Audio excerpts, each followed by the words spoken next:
sais que toi, t'es pas amateur de boxe, hein. T'es pas amateur de sport de combat, non? Ça dépend des sports de combat. La boxe, jusqu'aujourd'hui, personne n'est parvenu Te battre? à m'expliquer le bien fondé de ce sport.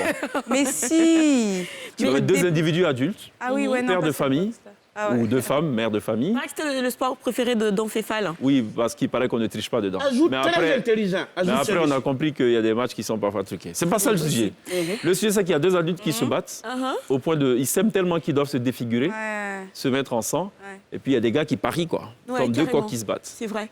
Ouais. Personne ne m'a encore convaincu de... Non, mais c'est par un avis contre- personnel. Par contre, si tu veux faire de la boxe, mais pas forcément pour de la compétition, mais juste, tu vois, pour relâcher toutes les tensions avec un sac de boxe. Non, mais Oui, là, sérieusement. tout va bien. Oui, là, c'est bon, tu peux. Non, Mais c'est l'histoire très physique. de... Oui, Je n'aime avec pas quelqu'un. C'est avec le sac de boxe, en effet, comme tu dis, là, c'est beaucoup mieux. Puis imagine, Cheikh, t'es Avec une autre défiguré personne, quand même. Tu peux finir avec Bah, des quoi traumatismes. Tu sais que Mohamed Ali, il a fini comme ça, avec la maladie de Parkinson. C'est ça. Oui. Voilà.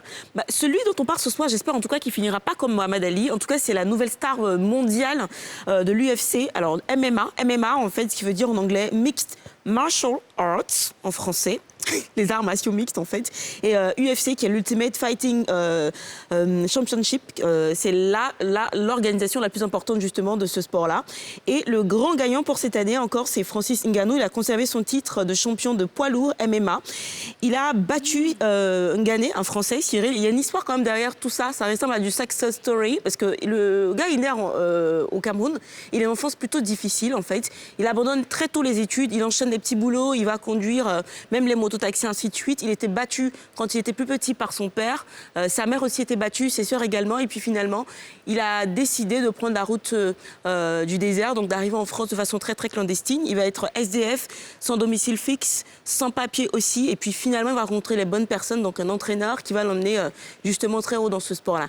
L'entraîneur qui va d'ailleurs abandonner par la suite parce qu'il estime que la personne veut prendre plus de lumière que lui et donc il va continuer son chemin tout seul. La petite histoire marrante derrière, c'est que l'entraîneur qui l'a abandonné va récupérer un nouveau poulain et c'est celui-là qu'il va rencontrer samedi dernier au Honda Arena, c'est aux États-Unis, donc lors de cette confrontation-là, et il va remporter haut les mains. Alors le mec, on le définit comme un 4-4. Sa puissance est définie comme un 4-4 sport lancé à toute vitesse. Donc en fait, pour l'instant, il est imbattable. Il est impressionnant et quand on le voit, quand il passe, en fait, les gens, ils le laissent passer tout simplement. Donc c'est vraiment une très très belle histoire. Aujourd'hui, il est devenu riche, il s'occupe de sa famille, mais surtout, il est au sommet du monde en fait. C'est le tout premier noir d'ailleurs, tout premier africain. Voilà. Merci Gliss pour cet update. Je crois que j'ai suivi cette Tu as confrontation. suivi le match Mais finalement, tu aimes? Non, et je pense qu'il aime bien regarder. Il faut que je suive pour être au parfum de la